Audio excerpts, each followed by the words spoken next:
하나님 말씀 우리 함께 보시겠습니다. 신약성경 히브리서 10장 35절에서 39절까지입니다. 다 찾으신 줄 알고 우리 한 목소리로 같이 읽도록 하겠습니다. 시작. 그러므로 너희 담대함을 버리지 말라. 이것이 큰 상을 얻게 하느니라. 너희에게 인내가 필요함은 너희가 하나님의 뜻을 행한 후에 약속하신 것을 받기 위함이라. 잠시 잠깐 후면 오실 리가 오시리니 지체하지 아니하시리라. 나의 의인은 믿음으로 말미암아 살리라. 또한 뒤로 물러가면 내 마음이 그를 기뻐하지 아니하리라 하셨느니라. 우리는 뒤로 물러가 멸망할 자가 아니요 오직 영혼을 구원함에 이르는 믿음을 가진 자니라. 아멘. 네, 우리 신앙에 가장 큰 적이 있다면 다름 아닌 머뭇거리는 것이 아닐까 생각을 해봅니다.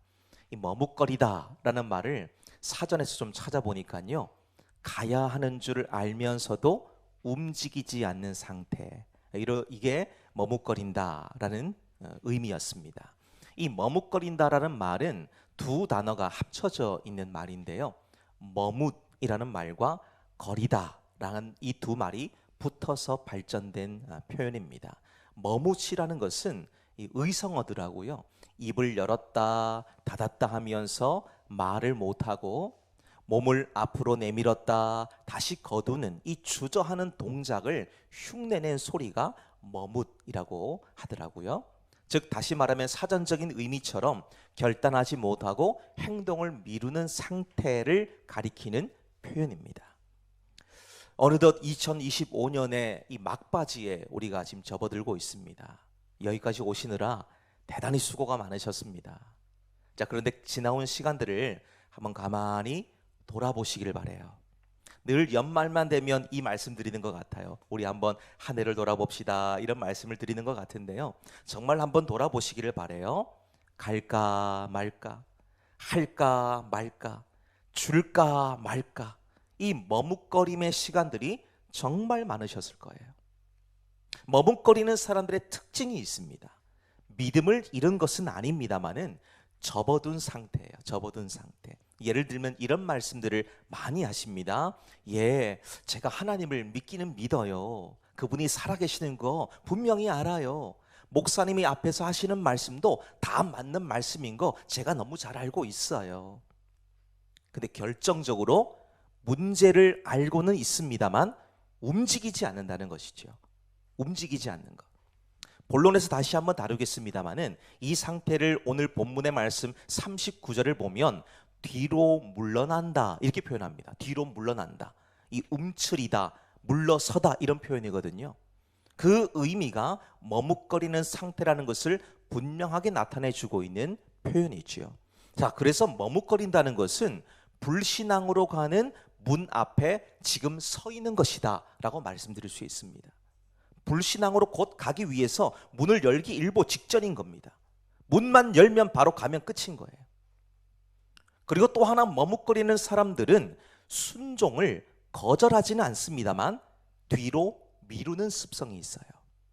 머뭇거리는 자를 보시게 되면 교묘함이 숨어 있는데요, 안 하겠다는 것이 아니고 나중에 합니다 이렇게 표현합니다. 이런 태도들을 많이 가지시죠. 지금은 바빠서, 지금보다 상황이 좀 더 나아지면, 아직 마음의 준비가 안 돼서, 이런 말씀들을 많이 하세요. 근데 성경을 보시면 순종은 언제나 직선적입니다. 현재 진행형이에요. 여기에 뭐 내가 이익을 많이 얻고 손해를 보고 내가 피곤하고 힘들고 이런 거 따지지 않습니다. 하나님이 말씀하셨기 때문에 그냥 하는 거예요. 그러니까 우리가 좀 속된 말로 무식하게 하는 겁니다. 그러니까 신앙생활을 가만히 보니까요, 좀 어감이 좀 이상해서 좀 그렇습니다만 무식한 분들이 용감하게 잘하시더라고요. 그런 분들 제가 비하하려고 한 게 아니고 그 정도로 순종이라고 하는 것은 그렇게 해야 되더라고요. 그러면 앞뒤 죄지 않고 그냥 돌진하시는 거예요. 돌진. 그럼 안 될 것 같으시잖아요. 근데 희한합니다. 돼요. 됩니다. 제가 이걸 너무 많이 봤어요. 제 경험상으로도 그렇더라고요. 머뭇거리면은 하다가도 중간에 딱 멈춰지더라고요. 그런데 그냥 앞뒤 재지 않고 그래 가보자. 그냥 가면 하나님이 어떤 방법을 통해서든지 간에 그 문제를 돌파하고 나갈 수 있도록 힘과 지혜를 주시더라고요. 여러분들도 올 한 해 얼마 남지 않았습니다만 단 한 번이라도 그런 저와 여러분이 하나님 말씀 앞에 앞뒤 재지 않고 그냥 순종함으로 달려가 보시기를 소망합니다. 그러면 하나님이 저와 여러분에게 정말 놀라운 은혜를 부어주신다는 것을 경험하실 수 있어요. 히브리 3장 7절에서 9절까지를 보시면 오늘 너희가 그의 음성을 듣거든 광야에서 시험하던 날에 거역하던 것 같이 너희 마음을 완고하게 하지 말라. 거기서 너희 열조가 나를 시험하여 증언하고 40년 동안 나의 행사를 보았느니라 말씀하죠. 시간을 핑계 삼아 순종을 무력화하지 말라는 의미인 것입니다. 하나를 더 보시면 머뭇거리는 자는 두려움을 이 지혜로 포장한다는 것이죠. 종종 자신을 이렇게 정당화하는 경우들이 있습니다. 내가 순종을 안 하려는 건 아니야. 그저 신중하게 하려는 것 뿐이지. 기도하면서 하나님의 때를 기다리는 거야. 이렇게 말씀하십니다. 얼마나 그럴듯합니까? 거기다가 뒤에 뭘 붙였나요? 기도하면서 하나님의 뜻을 기다린답니다. 그러면 제가 더 이상 할 말이 없어요. 기도하면서 하나님 뜻을 구한다는데 제가 거기다 뭘 더 붙이겠습니까? 근데 그 이면을 보면 손해볼 것이 두렵고 거절당할 것이 무섭고 불편한 대가를 치르는 것이 싫기 때문에 머뭇거리는 겁니다. 이스라엘이 가나안 앞에서 멈췄을 때에 그 사람들은 뭐라고 얘기했냐면 이게 우리 현실이야. 우리는 이것밖에 못해 그랬거든요. 근데 하나님이 그 모습을 보시고 뭐라고 정확하게 말씀하시냐면 그건 불순종이야. 그건 불신앙이야 라고 말씀하셨어요. 할지 말지 갈지 말지 망설이는 것, 이건 우리에게 늘 있는 그런 모습 아닙니까? 망설이다 보십시오. 겁이 납니다. 두려움이 밀려와요. 더 이상 앞을 향해 갈 수가 없다는 겁니다. 우리가 2025년 한 해를 지나오시는 가운데에서 이렇게 살아오지 않았느냐는 겁니다. 오늘 본문의 편지를 받아든 사람들에 관한 것도 보십시오. 지금 이들은 벼랑 끝에 서 있는 사람들의 그런 상황의 모습이 그려지고 있어요. 이들은 예수 믿는다는 이유로 재산을 몰수당합니다. 이웃들의 고발을 당하는 처지가 되었어요. 자녀들은 학교에서 쫓겨갑니다. 직장에선 해고를 당합니다. 얼마나 억울합니까? 얼마나 분합니까? 근데 거기다가 사단 마귀가 이들에게 다가와서 속삭이죠. 야, 유난 떨면서 신앙생활 하는 거 하려고 하지 마. 적당히 눈치껏 해. 너 열심히 한다고 누가 알아주냐? 맨날 뒤에서 너 열심히 하고 있으면 뒷담 화나 하지. 누가 널 응원이나 해주니? 근데 뭘 그렇게 열심히를 해? 그럴 필요 없어. 그냥 예전으로 돌아가면 깔끔해. 너 원래 열심히 안 했잖아. 근데 언제부터 그렇게 열심히 하는 거야? 마귀가 와서 우리에게 계속 속삭이는 겁니다. 오늘 이 시간에도 동일합니다. 저와 여러분에게도 이 사단은 귀에다 대고 속삭이는 거예요. 이 속삭임 앞에 우리가 머뭇거립니다. 기도를 시작하려다가도 머뭇거리죠. 헌신과 섬김과 봉사를 하려다가도 뒤를 돌아보며 망설이는 거예요. 이거 해도 괜찮나? 이거 하다가 지난번에 하다가 큰 낭패당했는데 이거 해야 되나 말아야 되나? 망설이는 겁니다. 근데 오늘 히브리 저자가 우리에게 어떻게 합니까? 강력한 명령과 권고를 하고 있죠. 담대함을 가지고 인내해라. 뒤로 물러가지 말아라 말씀합니다. 자, 그래서 오늘 이 시간에 우리가 왜 이 머뭇거림을 끝내고 생명의 길로 가야 되는가?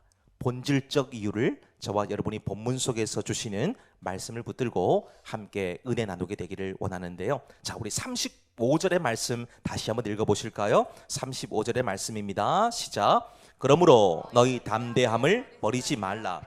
이것이 큰 상을 얻게 하느니라. 아멘. 자, 왜 머뭇거림을 끝내고 생명의 길로 가야 됩니까? 이 담대함이 우리의 권리이고 의무이기 때문이지요. 오늘 본문의 말씀에서 중요한 단어 하나를 꼽으라고 한다면 담대함이라고 할 수 있습니다. 담대함. 원래 이 말이 쓰인 의미는 광장에 모여서 자기들의 의견을 그냥 거침없이 말할 수 있는 권리, 이걸 뜻하는 말이 담대함이었어요. 즉 눈치 보지 않고 당당하게 말할 수 있는 자유를 의미합니다. 자, 이 표현을 성경적인 해석으로 보게 되면 죄인된 우리가 거룩하신 하나님 앞에 나아가서 아버지라고 부르면서 기도할 수 있는 권리예요. 그래서 히브리 저자가 세상으로부터 주어지는 이 엄청난 박해와 핍박으로 인해서 신앙과 믿음이 위축된 성도들에게 이렇게 말을 하고 있는 겁니다. 여러분들께서 예수님의 피로 얻은 그 당당함을 왜 버리려고 합니까? 세상이 여러분들의 재산을 빼앗아 갈 수는 있어도 하나님 앞에 나아갈 수 있는 당당한 권리는 빼앗을 수 없습니다. 이게 지금 오늘 우리 읽으셨던 본문의 말씀을 우리말로 직역하면 그렇게 바꿀 수 있다는 거예요.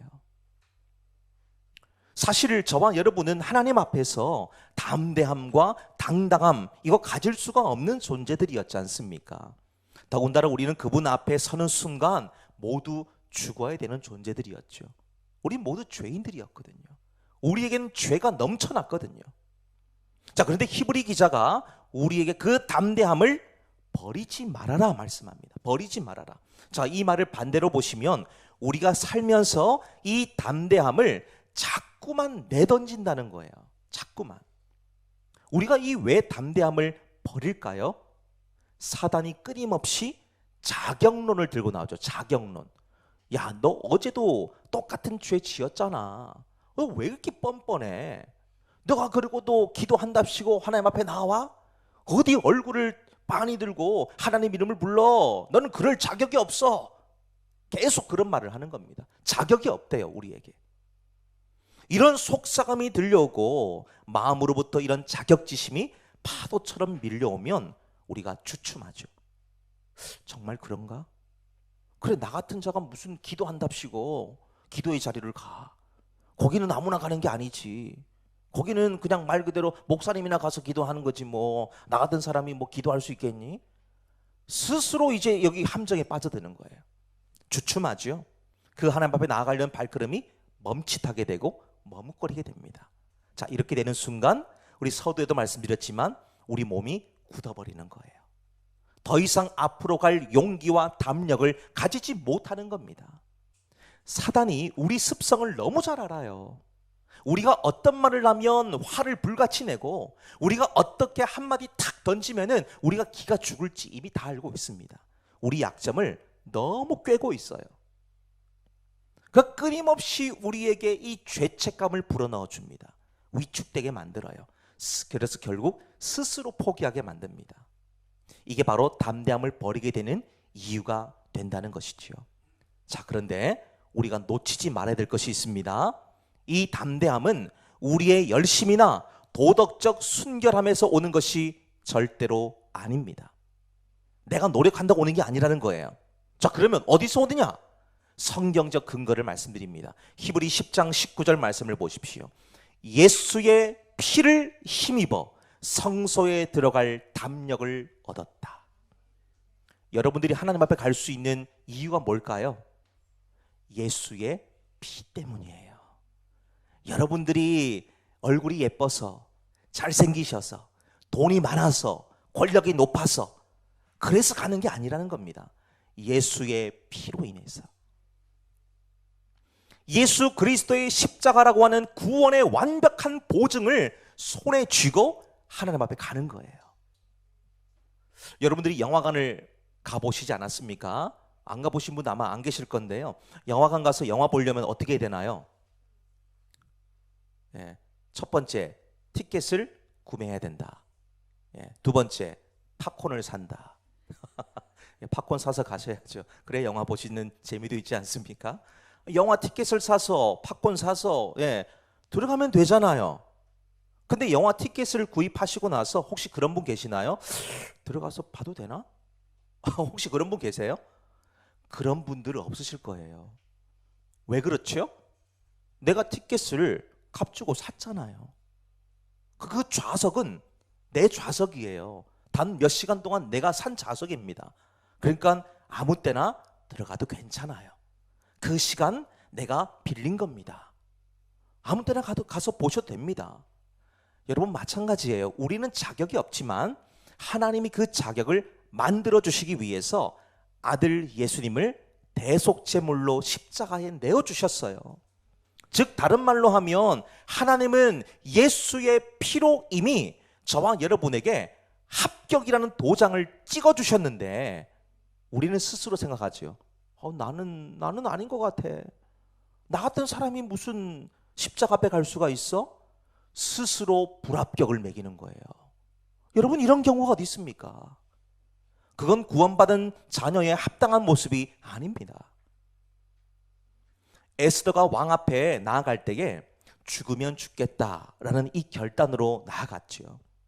왜 이 결단을 했냐면 왕 앞에 당시에 아하수에로 왕 앞에 갈 때는요, 왕이 부르지 않았는데 나아간다는 것은 말 그대로 목숨을 걸어야 되는 거예요. 왕이 부르지 않았는데 왔다? 왕의 명령을 어기는 것과 똑같은 거거든요. 그러니까 에스더가 왕이 부르지도 않았는데 가려고 하니까 나 죽으면 죽겠다. 가서 죽더라도 내 할 말 하겠다. 지금 그러는 심정인 것이지요. 이 에스더가 죽음의 두려움을 뛰어넘고 담대하게 왕 앞으로 갔을 때에 왕이 허락한다는 의미로 금규를 내밀어 주죠. 이 무슨 말이냐? 에스더를 죽이지 않고 만나주겠다는 겁니다. 우리가 하나님 앞에 가는 것도 마찬가지예요. 세상은 계속 우리에게 뭘 말합니까? 너 끝났어. 너 그렇게 살았다가 너 끝나는 거야. 무슨 네가 하나님 앞에 갈 수가 있어. 계속 자격론을 가지고 얘기한다 그랬잖아요. 세상은 우리를 가리켜서 끝났다고 말을 합니다. 끝났다고. 그런데 우리가 예수의 이름을 붙들고 담대히 나아가면 하나님은 우리를 만나주시기 위해서 금규를 내밀어 주시지요. 내가 너를 만나줄 거야. 내가 너와 함께 할 거야. 말씀하고 계시는 겁니다. 그래서 이것을 봤을 때에 담대함을 내어버린다? 뭘 의미하는 겁니까? 단순히 머뭇거리는 것만 의미하는 것이 아니라는 것을 보실 수 있죠. 나를 위해서 물과 피를 쏟으시면서 대속제물이 되신 예수님의 십자가 은혜를 무시하는 것과 같다는 겁니다. 십자가 은혜를 무시한다는 것은 그분의 피가 나와 아무런 상관이 없다는 것을 증명하는 것 아닙니까? 그 얼마나 큰 무지함이고 얼마나 큰 죄악입니까? 그렇지만 오늘 본문에서도 말씀하고 있습니다만 이 담대함을 끝까지 붙들 때 보세요. 어떤 결과가 있습니까? 우리 읽으셨던 35절 하반절의 말씀 보시면 큰 상을 얻게 한다. 큰 상을 얻게 한다. 여기서 말하는 상이라고 하는 것은 우리가 흔히 1, 2, 3등 순위를 매겨서 결과물에 따라서 합당한 상, 보상을 지급하는 어떤 그런 상을 의미하지 않습니다. 차등적 결과물의 상태를 말하는 것이 아니에요. 하나님 자신을 소유하고 하나님을 내 편으로 만드는 복을 얘기해요. 하나님 내 편 되는 것. 자, 그렇기 때문에 우리가 우리의 환경과 상황이 나를 짓누른다고 해도 하나님을 향한 담대함과 나에게 주신 이 권리를 포기해서는 안 된다는 것이지요. 뒷걸음질 치면서 머뭇거리는 것이 아니라 아버지 품으로 달려가서 안길 수 있는 담대한 은혜가 저와 여러분 가운데 회복되어야 된다라는 말씀입니다. 이 대림절 그런 은혜가 회복될 수 있게 되시기를 소망합니다. 자, 두 번째 보실까요? 36절의 말씀을 함께 읽습니다. 시작. 너희에게 인내가 필요함은 약속하신 것을 받기 위함이라. 아멘. 자, 두 번째는 무엇입니까? 인내로 하나님 약속을 내 소유로 만들어야 되기 때문입니다. 우리가 신앙생활 하시면서 가장 힘드셨을 때가 언제셨나요? 이제껏 신앙생활 하시는 가운데에서 나를 가장 곤란하게 만들고 힘들 때가 있었다면 언제셨습니까? 하나님 뜻대로 살지 않았던 그때인가요? 예, 물론 그때도 힘이 드셨을 거예요. 근데 오히려 하나님의 뜻대로 살았습니다만 삶에서 아무런 변화도 아무 문제도 해결되지 않았을 때가 아닐까 싶습니다. 그러다 보면 신앙의 회의감이 찾아오죠. 슬슬 이제 심령에서부터 막 부하가 치밀어 오르는 거예요. 아니 주님, 너무한 것 아닙니까? 이거 해도 해도 너무하잖아요. 제가 주일을 빼먹었습니까? 헌금을 떼먹기를 했습니까? 용서라는 말씀, 그 말씀하신 거 제가 지키지를 않았습니까? 하라는 대로 다 했는데 왜 내 삶은 여전히 그대로고 채워지지 않습니까? 그런 말씀들을 합니다. 이런 탄식과 함께 신앙생활이 정체되죠. 머뭇거리기 시작합니다. 이 길로 계속 가는 것이 맞나 싶기도 하고요. 포기하고 딴 길로 가고 싶은 마음도 굴뚝같이 떠오르는 거예요. 요한복음 21장을 보면 베드로와 몇몇의 제자들의 이야기가 기록되어져 있습니다. 이들은 지금 자기들의 고향으로 내려왔어요. 고향으로. 근데 사실 얼마 전까지만 해도 예수님을 열심히 따라다니면서 복음 전하는 일을 그냥 가열차게 감당했던 사람들이었어요. 근데 자기들의 입장에서 봤을 때에 예수님이 갑작스럽게 로마 군인들에게 끌려가서 모진 고문을 당하시다가 또 갑자기 십자가형을 언도받아서 골고다 언덕에서 못 박혀 죽으신 거예요. 얼마나 큰 상실감과 충격이 이들에게 찾아왔겠습니까? 심지어 이들 역시 자칫 잘못하다가는 이단의 괴수라고 지금 낙인이 찍혀있는 예수를 따라다녔다, 이걸 들키게 되면 곤욕을 치를 수 있겠다 싶은 거였어요. 그래서 베드로가 자기를 알아보는 어린 여종의 말에 3번씩이나 예수님 모른다고 그냥 말을 하면서 나중엔 저주까지 합니다. 문제는 이런 실패와 문제가 좀 성숙해지는 재료가 되었으면 얼마나 좋았겠습니까? 안타깝게도 베드로와 몇몇의 제자들은 믿음과 신앙의 깊은 회의가 찾아오죠. 더 이상 앞으로 갈 수 없는 이 머뭇거림이 생기는 겁니다. 그러니까 다시 옛날 고기 잡던 어부의 삶으로 되돌아갔어요. 무엇보다 이들이 메시아이신 예수님을 열심히 따라다녔습니다만 삶에는 아무 변화가 일어나지 않는 거예요. 되려 아무 일도 일어나지 않는 것이 이상하게 느껴질 정도로 아무것도 변하지 않는 겁니다. 그러니까 이들이 예수님께서 이들을 찾아와서 다시 사명을 주시기 전까지 이전 삶으로 돌아가 버린, 사명 놓쳐버린 것에 대해서 거리낌과 죄책감이 전혀 없는 모습을 볼 수 있습니다. 자, 그런데 오늘 본문의 말씀 보십시오. 오늘 본문의 말씀 보면 분명한 처방을 주고 계시지요. 어떤 처방을 주십니까? 인내라는 약을 주고 계시죠. 인내. 이 인내라는 말은 그저 꼭 참고 견디는 것만 의미하는 것이 아닙니다. 이 말의 원래 의미를 보면 아주 깊은 뜻이 숨어 있어요. 이 말을 아래라는 말과 머물다라는 말이 합쳐져 있습니다. 즉 다시 말하면 엄청난 환난이나 중압감에 짓눌릴 때에 그 무게를 피해서 도망치는 것이 아니라 그 아래에서 끝까지 자기 자리를 지키고 머무는 것을 의미하는 거예요. 내가 힘들다고 도망치는 게 아니고 힘드니까 그 밑에 돌처럼 딱 박힌 것처럼 끝까지 버티고 있는 거예요. 이게 인내입니다. 여러분, 하나님은 우리에게 왜 인내를 요구하실까요? 그냥 못 주시나요? 그러실 수 없는 분이시기 때문에 그런 걸까요?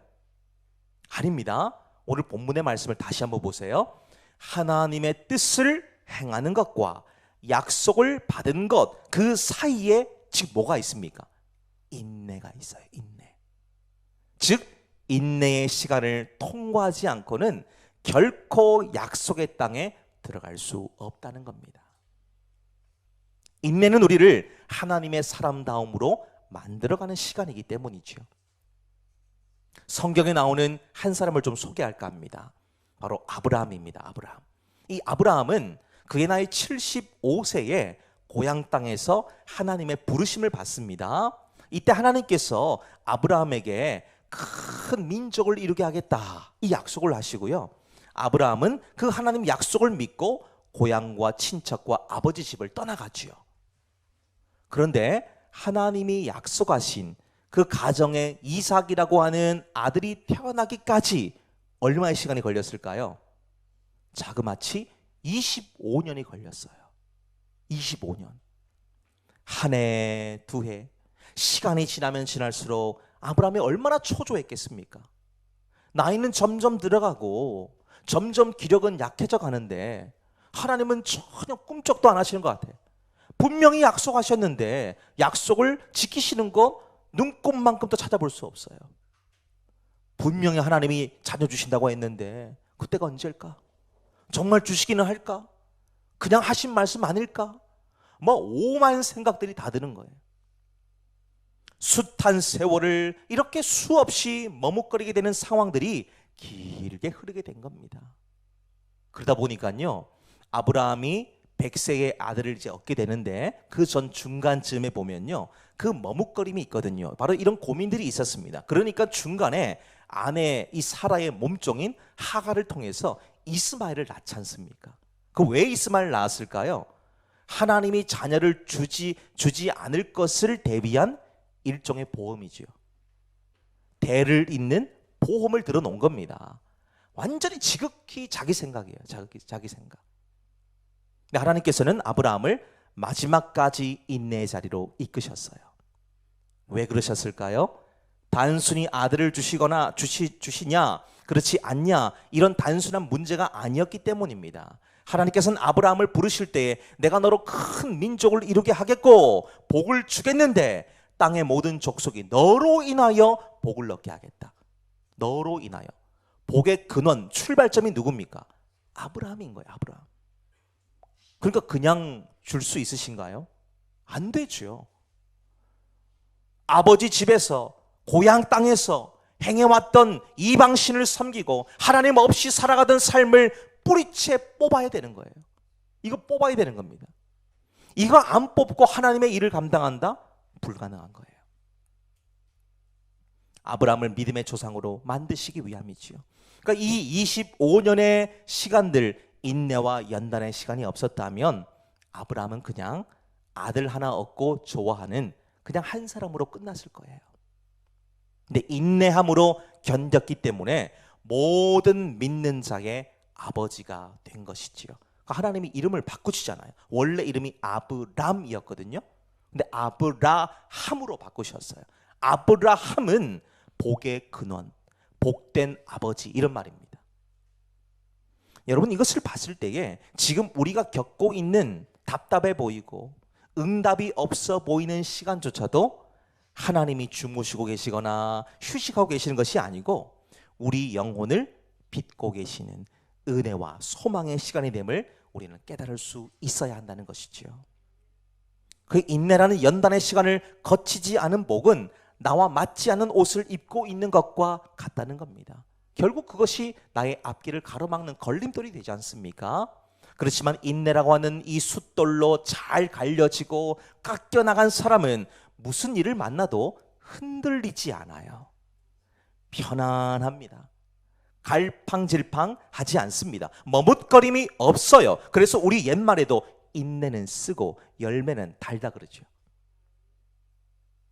오늘 내 삶에서도 인내로 참고 견뎌야 하는 일들이 있습니까? 당장 우리 눈앞의 것만 바라보면 힘들 수 있어요.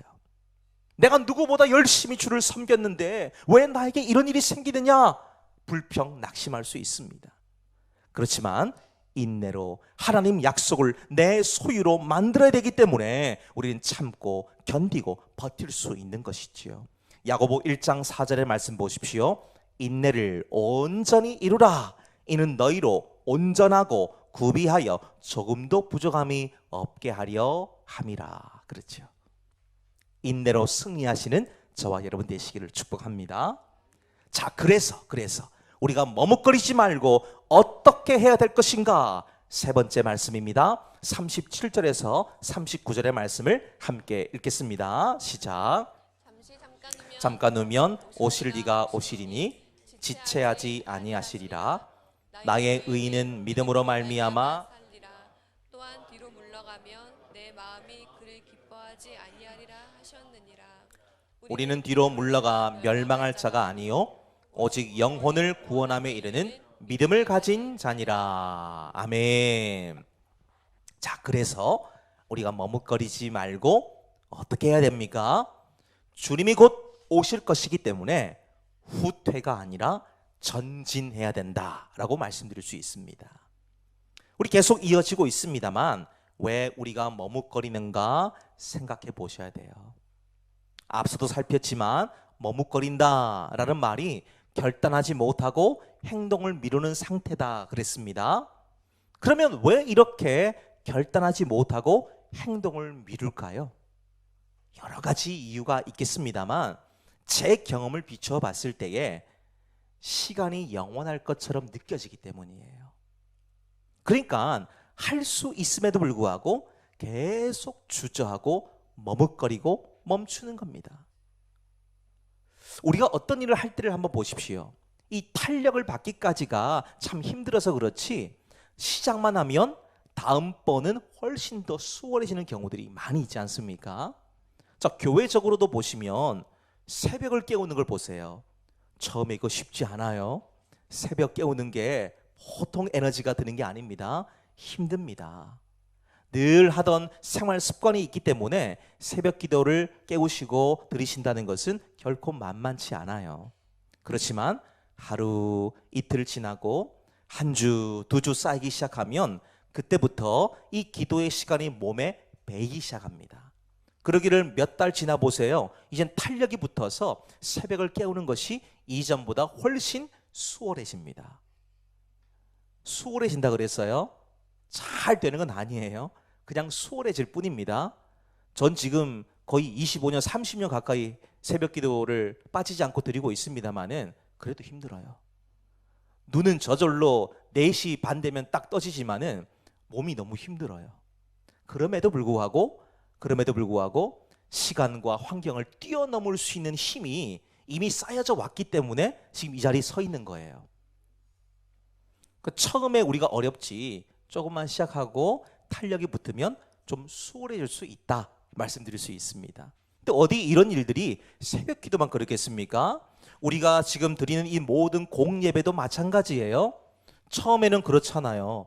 교회를 갈까 말까? 예배 드릴까 말까? 고민합니다.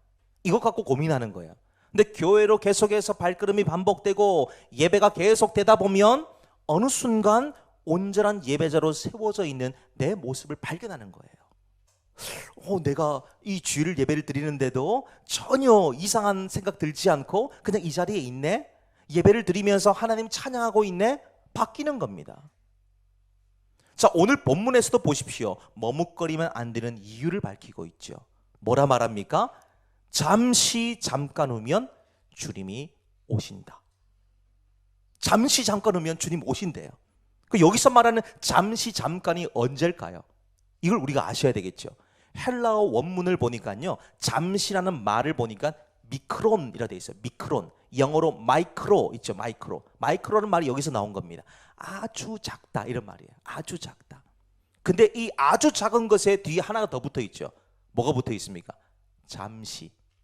잠시라는 말 뒤에 잠깐이라는 말이 붙어 있어요.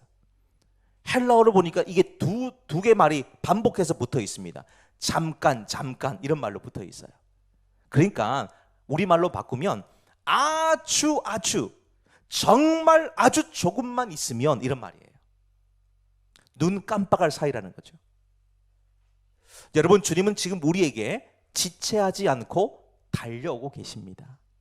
근데 왜 지금 아무 종말도 일어나지 않고 왜 아무런 변화도 일어나지 않을까요? 분명히 하나님은 그렇게 하실 수 있는 분이시지만 오래 참고 계시죠. 구원받아야 될 사람들이 있기 때문에 기다려주고 계시는 것 뿐입니다. 주님은 오늘 이 시간에도 바로 오실 수도 있는 분이시잖아요. 그렇지만 아직까지 기회를 주신 이유가 뭐겠습니까? 구원받아야 될 사람들에게 가서 복음을 전해야 되기 때문이에요. 그들을 주님께로 인도해야 되기 때문입니다. 그러니까 참아주고 계시는 거예요.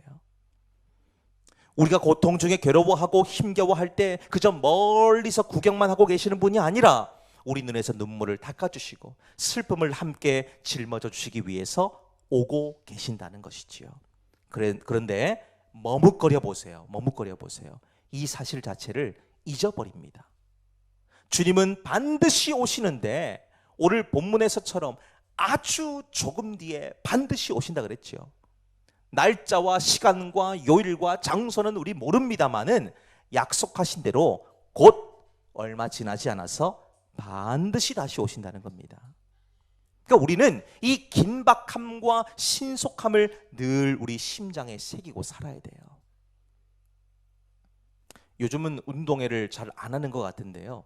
제가 초등학교 때만 해도 초등학교 때 운동회 때 보면 가장 긴장되는 순간을 꼽으라고 한다면 달리기 경주. 각 반에서 이제 친구들 세워놓고 이제 달리기 경주 하잖아요.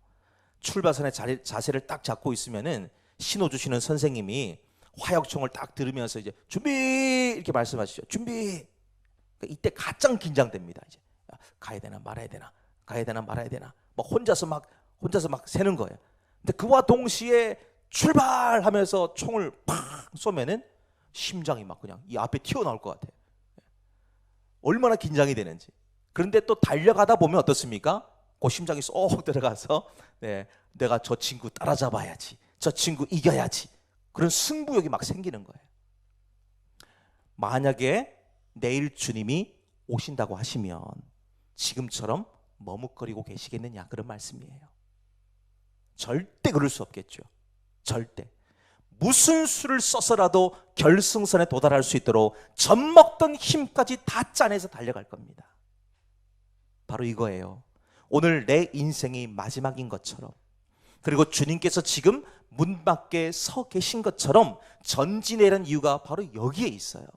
영원한 것에 시선을 고정할 때 잠깐 겪는 세상의 고난은 머뭇거릴 이유가 될 수 없다는 겁니다. 그래서 우리는 결코 뒤로 물러가선 안 된다는 것이죠. 그 39절 말씀, 제가 서두에도 말씀드렸습니다만 뒤로 물러간다, 뒤로 물러간다. 이 말, 이 뜻을 찾아보니까 이렇더라고요. 배가 항해를 하다가 큰 파도를 만났을 때에 겁을 집어먹은 선장이 돛을 슬그머니 내리는 거예요. 그럼 어떻게 됩니까, 여러분? 배가 어떻게 되나요? 지금 큰 파도가 몰려오는데 뒤집어지는 거예요. 뒤집어지는 거. 지금 돛을 달아놓은 걸 붙잡고 계속 바람을 앞서 맞으면서 계속 방향을 맞추면서 가야 이 기우뚱기우뚱을 할 수는 있겠습니다만 방향을 잡고 갈 수 있잖아요. 그런데 선장이 어떻게 한다고요? 이 돛을 슬그머니 내리는 거예요. 다 죽는 겁니다. 다 죽는 거. 오늘 이 말씀이 시사하는 바가 매우 큽니다. 하나님께서 우리에게 분명히 말씀하시죠. 네가 환경이 두렵다고 돛을 슬그머니 내려버리면 내 마음이 너를 기뻐할 수 없다 말씀하시는 거예요.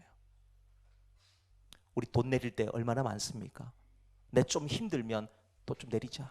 아이고 이거 가다가는 죽겠다. 내가 죽겠다. 내 힘들면 그냥 올려놨던 거 싹 내려가지고 모른 채 하고 있는 거예요. 하나님이 모르실까요? 하나님은 이미 다 알고 계시는 거예요.